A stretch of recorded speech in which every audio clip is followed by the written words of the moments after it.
뉴욕의 한 음식점, 갑자기 쓰러진 손님. 당황하는 미국 의사들을 제치고 나선 한 사람이 있었습니다. 바로 이 음식점 사장이었는데요. 그런데 이 사람의 정체를 알고 나면 여러분도 깜짝 놀라실 거예요. 안녕하세요. 저는 이창수입니다. 올해 64살이 되었고 뉴욕 퀸즈에서 창순의 밥상이라는 작은 한국 음식점을 운영하고 있어요. 매일 아침 5시에 일어나서 시장에 나갑니다. 신선한 배추를 고르고 돼지고기와 두부를 사오는 것이 제 하루의 시작이에요. 25년 전 이곳에 왔을 때는 이런 삶을 살게 될 줄 몰랐습니다. 그때는 꿈이 달랐거든요. 한국에서 저는 서울대학교 의과대학을 졸업했습니다. 내과 전문의 자격증도 땄고 서울대병원에서 10년 동안 일했어요. 환자를 진료하고 생명을 구하는 일이 제 천직이라고 생각했습니다. 하지만 미국에 온 뒤로는 모든 것이 달라졌어요. 언어의 벽이 생각보다 높았습니다. 의사 면허를 다시 따려면 복잡한 시험과 절차를 거쳐야 했어요. 영어로 환자와 소통하는 것도 쉽지 않았습니다. 몇 번 도전해봤지만 결국 포기하게 되었어요. 가족을 먹여 살려야 했거든요. 그래서 시작한 것이 이 음식점입니다. 아내와 함께 작은 가게를 열었어요. 김치찌개, 불고기, 비빔밥을 만들면서 하루하루를 버텨왔습니다. 처음에는 손님이 많지 않았어요. 한국 음식을 아는 사람이 별로 없었거든요. 하지만 요즘은 조금 달라졌습니다. 텔레비전에서 한국 드라마가 인기라는 뉴스를 자주 봐요.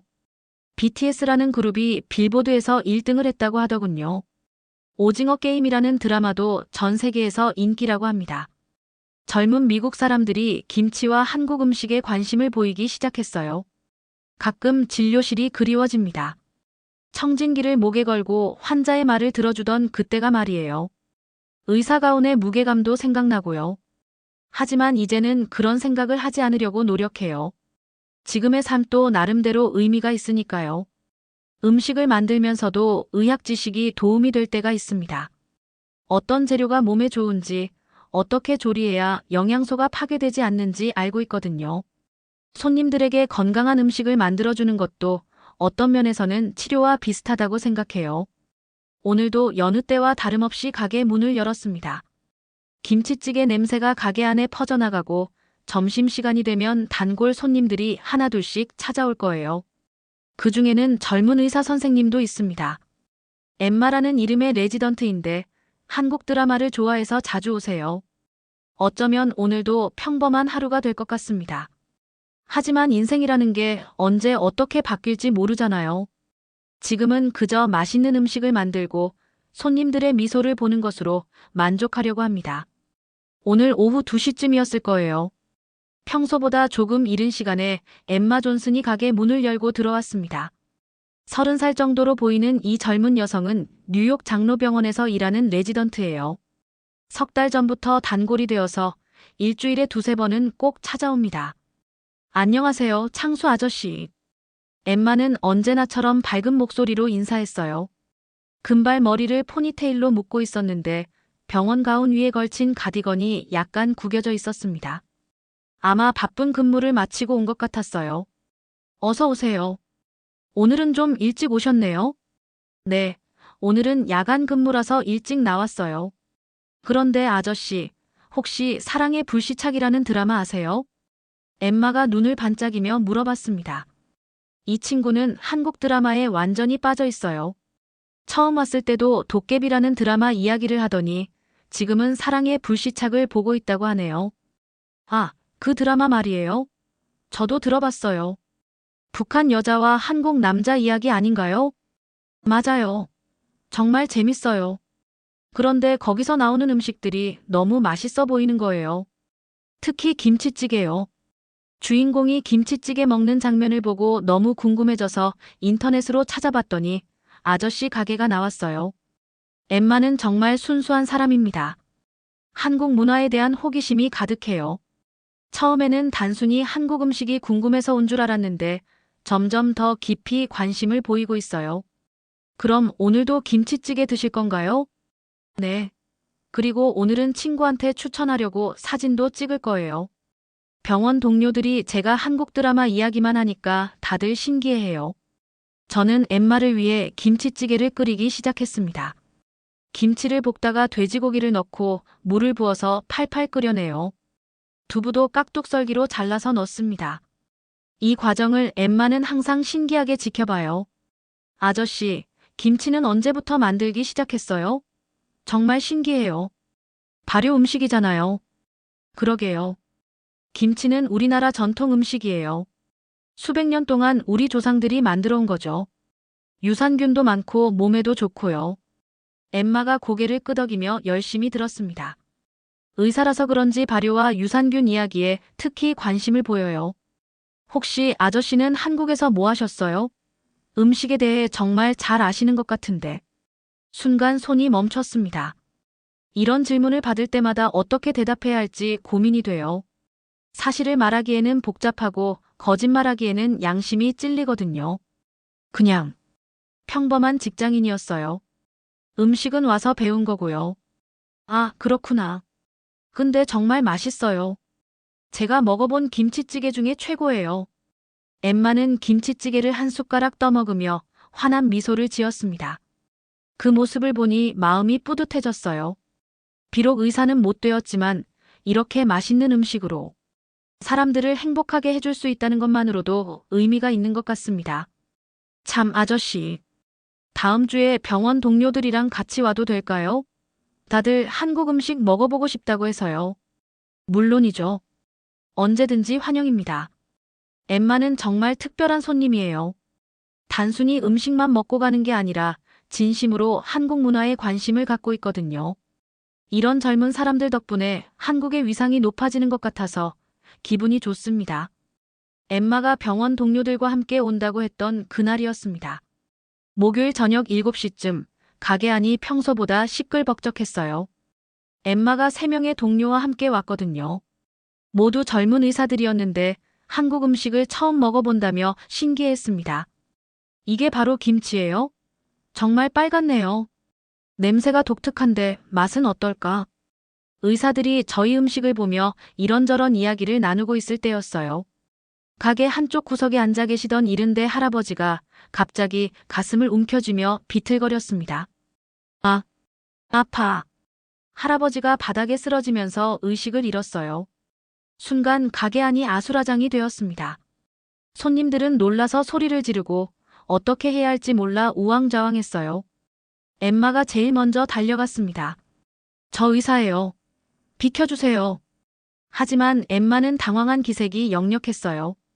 맥박을 재보고 호흡을 확인하려고 했지만 손이 떨리고 있었습니다. 아무래도 응급 상황에 익숙하지 않은 것 같았어요. 구급차. 구급차를 불러야 해요. 그때 저도 모르게 몸이 먼저 움직였습니다. 25년 동안 묻어두었던 의사로서의 본능이 깨어났어요. 잠깐만요. 저는 엠마를 살짝 밀어내고 할아버지 옆에 무릎을 꿇었습니다. 먼저 목 부분의 경동맥에 손가락을 대어 맥박을 확인했어요. 맥박이 매우 약하고 불규칙했습니다. 호흡도 거의 멈춘 상태였어요. 심정지 상태입니다. 지금 심폐소생술을 해야 해요. 저는 할아버지의 가슴 중앙에 손바닥을 올리고 심장 마사지를 시작했습니다. 30회 압박하고 인공호흡 2번, 다시 30회 압박. 의과대학에서 배운 대로, 병원에서 수없이 했던 대로 몸이 기억하고 있었어요.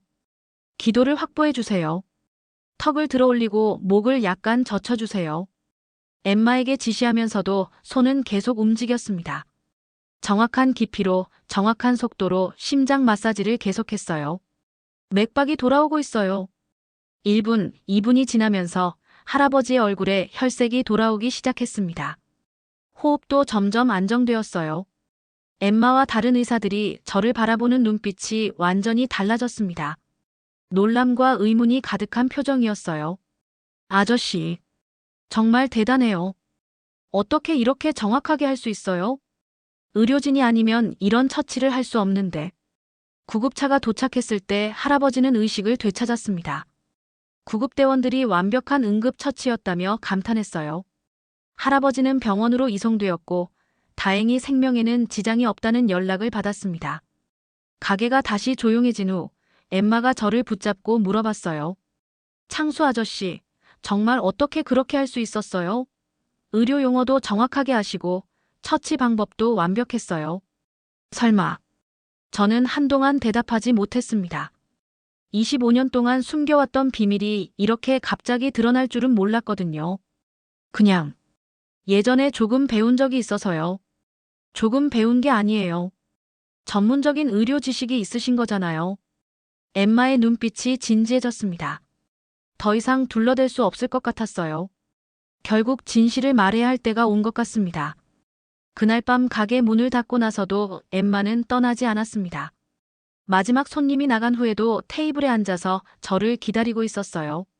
설거지를 하는 동안에도 계속 저를 지켜보는 시선을 느낄 수 있었습니다. 창수 아저씨, 우리 얘기 좀 해요. 엠마의 목소리에는 평소와 다른 진지함이 담겨 있었어요. 더 이상 피할 수 없다는 것을 알았습니다.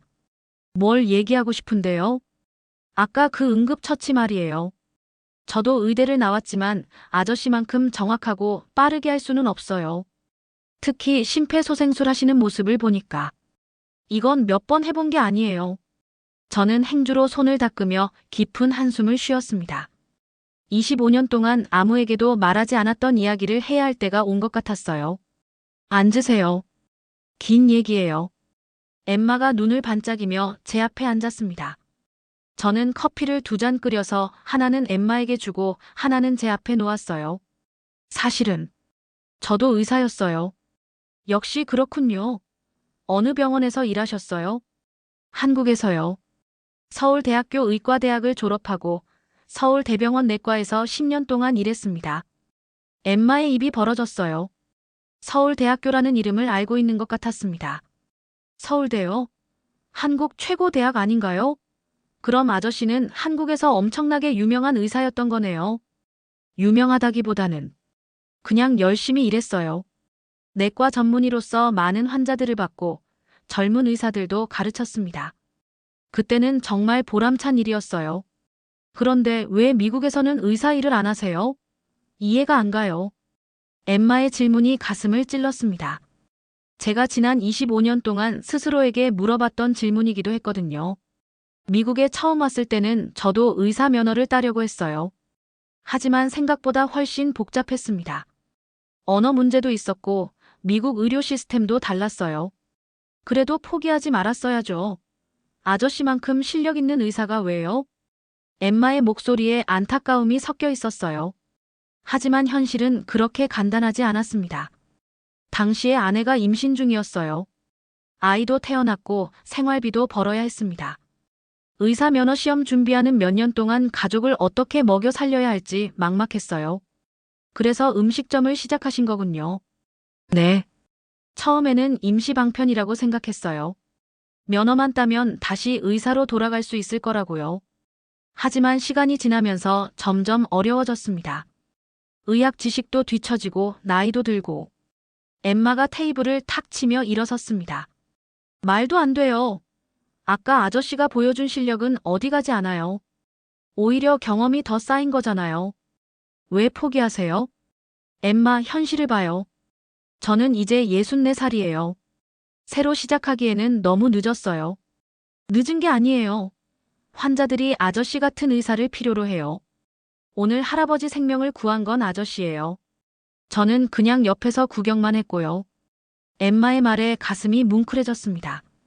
오랫동안 잊고 살았던 의사로서의 사명감이 다시 꿈틀거리는 것 같았어요. 하지만 이미 늦었어요. 저는 이제 그냥 음식점 아저씨로 만족하면서 살려고요. 절대 안 돼요. 아저씨, 병원에서 일하세요. 제가 도와드릴게요. 엠마의 눈빛이 정말 진지했습니다. 이 젊은 의사는 정말 순수한 사람 같아요. 하지만 현실은 그렇게 쉽지 않다는 것을 저는 너무 잘 알고 있었습니다. 엠마와의 대화가 있은 지 사흘이 지났습니다. 그 사이 저는 계속 고민에 빠져 있었어요. 정말 다시 의사로 돌아갈 수 있을까? 25년의 공백을 메울 수 있을까? 이런 생각들이 머릿속을 맴돌았습니다. 그런데 금요일 오후에 예상치 못한 손님이 찾아왔어요. 35살 정도로 보이는 한국 남자였는데 정장을 입고 있어서 뭔가 중요한 일을 하는 사람 같았습니다. 안녕하세요. 혹시 이창수 선생님이신가요? 네, 맞습니다. 누구시죠? 저는 김준영이라고 합니다. 삼성의료원에서 왔어요. 순간 가슴이 철렁했습니다. 삼성의료원이라면 한국 최고 병원 중 하나잖아요. 왜 그런 곳에서 온 사람이 저를 찾는 걸까요? 삼성의료원에서요? 무슨 일로? 사실 엠마 존슨 선생님께서 연락하셨어요. 선생님에 대한 이야기를 들었는데 정말 놀랐습니다. 김준영이 테이블에 앉으며 말했어요. 엠마가 이 사람에게 저에 대해 말했다는 뜻인가요? 어떤 이야기를 들으셨는데요? 서울대병원 내과에서 10년 동안 근무하셨다고 하더군요. 그리고 며칠 전에 완벽한 응급처치로 환자를 구하셨다고도 하고요. 김준영의 눈빛이 진지해졌습니다. 혹시 이창수 선생님이 그 이창수 선생님이신가요? 90년대 말에 서울대병원에서 희귀질환 연구로 유명했던. 갑자기 기억이 되살아났어요.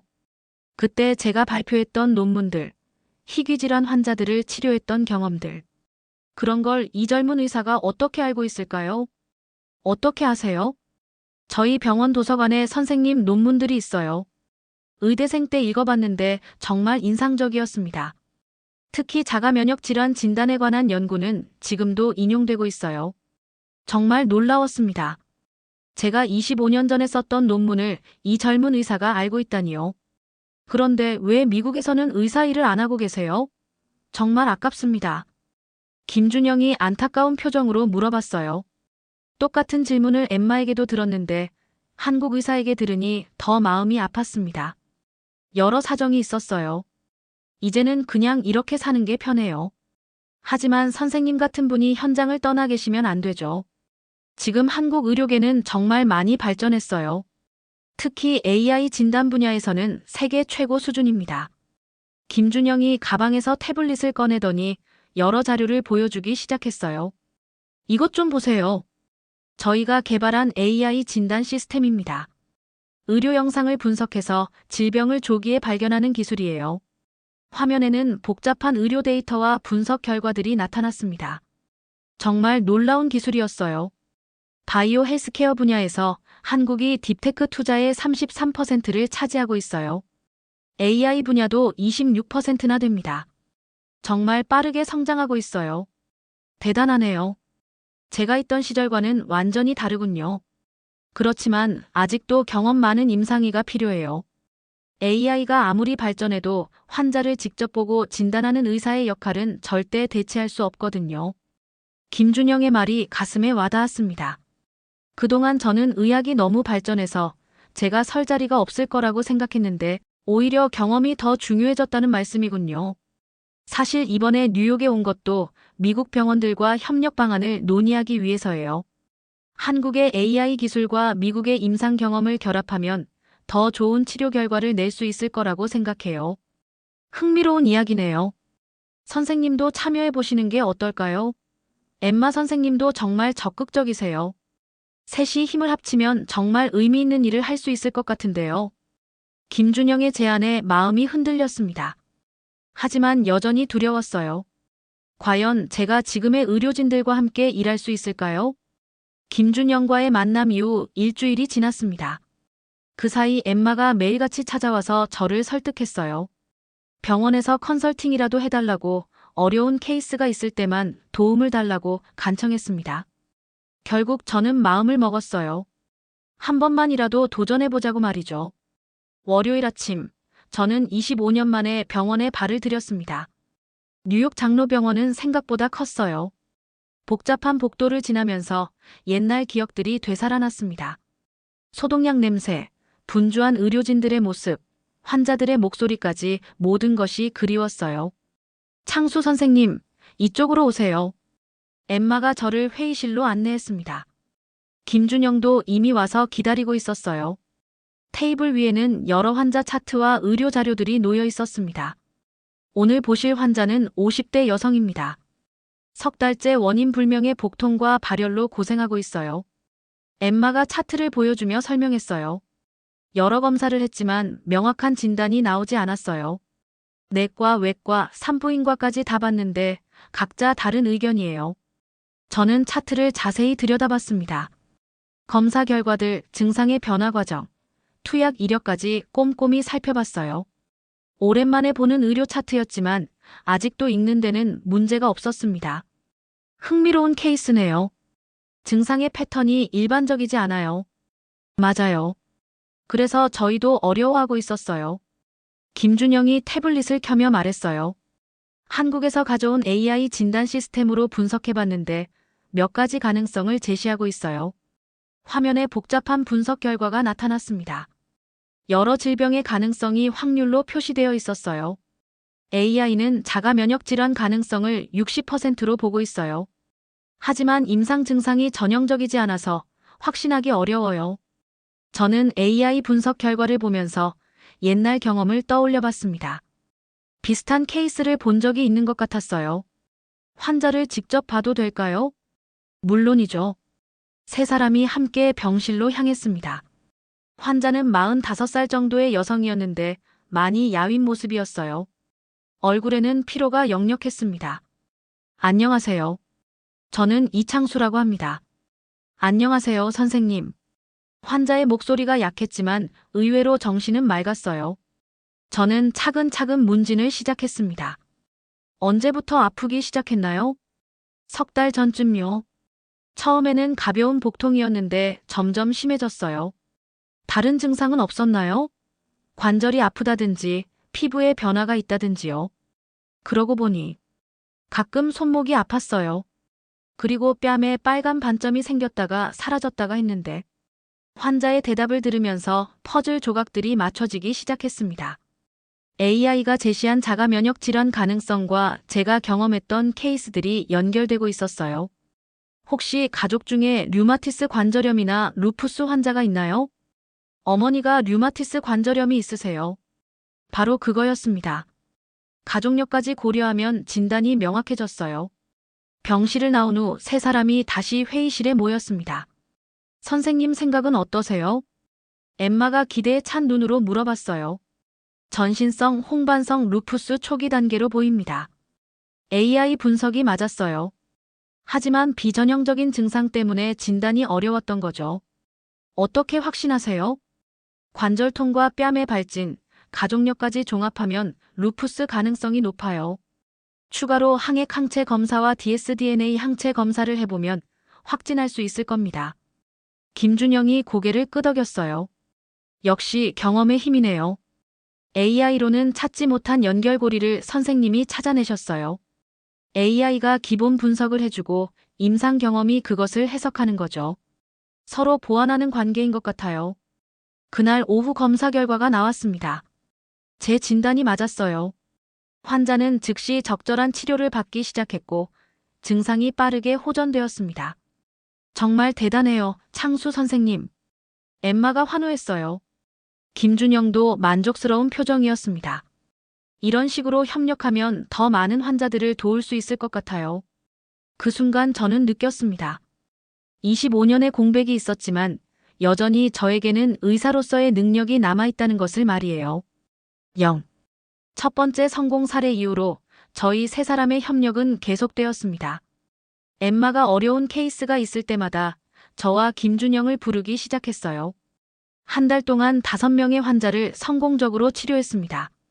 하지만 모든 사람이 저희를 환영하는 것은 아니었어요.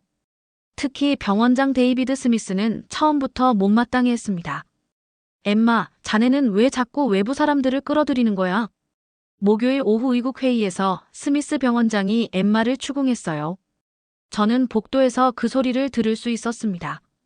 환자 치료에 도움이 되니까요. 실제로 결과도 좋았잖아요. 그건 그렇지만 음식점 사장이 의료진 회의에 참석하는 게 말이 되나? 게다가 한국에서 온 사람까지. 스미스 병원장의 목소리에는 명백한 편견이 섞여 있었어요. 저와 김준영을 단순히 아시아인으로만 보고 있는 것 같았습니다. 병원장님, 창수 선생님은 서울대병원 출신 내과 전문의예요.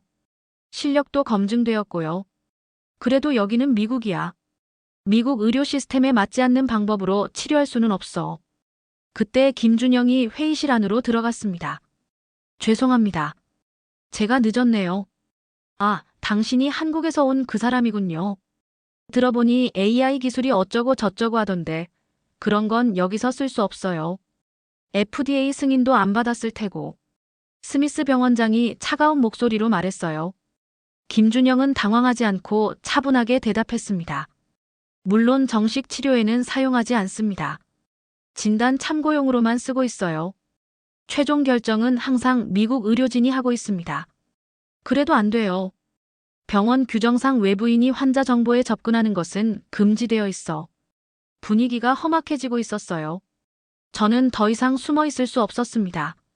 병원장님, 제가 회의실로 들어가자 모든 사람의 시선이 집중되었어요. 저는 단순한 외부인이 아닙니다. 의사로서 환자를 돕고 있을 뿐이에요. 하지만 당신은 미국 의사 면허가 없잖아요. 맞습니다. 하지만 의학 지식과 경험은 있어요. 그리고 지금까지 저희가 치료한 환자들 모두 완치되었습니다. 스미스 병원장이 코웃음을 쳤어요. 운이 좋았던 거겠지. 바로 그때 간호사가 급하게 들어왔습니다. 병원장님, 응급실에 환자가 실려왔는데요. 상태가 심각해서. 뭔 일이야? 50대 남성인데 갑작스럽게 의식을 잃고 호흡곤란 증상을 보이고 있어요. 원인을 모르겠다고 해서. 스미스 병원장이 급히 일어났어요. 내가 직접 보겠어. 저희도 따라 나섰습니다. 응급실에 도착하니 의료진들이 분주하게 움직이고 있었어요. 환자는 인공호흡기를 달고 있었고 모니터에는 불안정한 생체 신호가 표시되고 있었습니다. 어떤 상태예요? 스미스 병원장이 물어봤어요. 갑작스러운 호흡곤란과 의식 저하입니다. 심전도는 정상이고 흉부 X-레이도 특별한 이상이 없어요. 혈액 검사는 아직 결과가 안 나왔어요. 의료진들이 여러 가지 검사를 시도했지만 원인을 찾지 못했어요. 환자의 상태는 점점 악화되고 있었습니다. 저는 환자를 자세히 관찰했어요. 피부색, 호흡 패턴, 동공 반응까지 꼼꼼히 살펴봤습니다. 그리고 한 가지 이상한 점을 발견했어요. 혹시 이 환자 최근에 새로운 약을 복용했나요? 왜 그러세요? 스미스 병원장이 의아해했어요. 피부에 미세한 발진이 있어요. 그리고 호흡 패턴이 독성 쇼크와 비슷합니다. 김준영이 즉시 태블릿을 켜서 AI 분석을 시작했어요. 맞습니다. 약물 알레르기 반응 가능성이 80%예요. 불가능해요. 알레르기라면 다른 증상이 먼저 나타났을 텐데. 스미스 병원장이 반박했지만 저는 확신이 있었어요. 지연성 알레르기 반응일 수 있어요. 즉시 스테로이드 투여를 해야 합니다. 근거 없는 추측으로 치료할 수는 없어. 병원장님, 환자가 위험해요. 엠마가 급하게 말했어요. 환자의 혈압이 계속 떨어지고 있었습니다. 제가 책임지겠습니다. 저는 단호하게 말했어요. 스미스 병원장이 망설이는 사이 저는 간호사에게 스테로이드 준비를 지시했습니다. 당신이 무슨 권한으로? 하지만 그때 환자의 가족이 나타났어요. 의사 선생님, 남편이 어떻게 된 거예요? 3시간 전에 새로 처방받은 항생제를 먹었어요. 그 후로 갑자기 쓰러졌어요. 바로 그거였습니다. 항생제 알레르기 반응이 맞았어요. 스테로이드를 투여한 지 10분 후 환자의 호흡이 안정되기 시작했습니다. 혈압도 정상으로 돌아왔어요. 스미스 병원장의 얼굴이 창백해졌습니다. 환자가 완전히 회복된 후 응급실이 조용해졌습니다. 스미스 병원장은 한동안 말없이 서 있더니 저에게 다가왔어요. 이창수 선생님, 죄송합니다. 병원장의 사과에 모든 의료진이 놀랐어요. 평소 고집이 세기로 유명한 분이었거든요. 제가 편견을 가지고 있었습니다.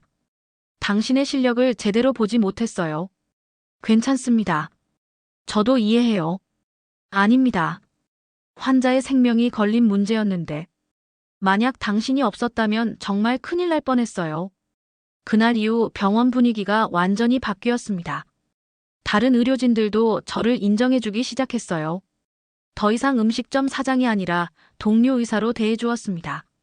창수 선생님, 병원에서 정식으로 일하시는 게 어떨까요? 일주일 후 스미스 병원장이 제안했어요.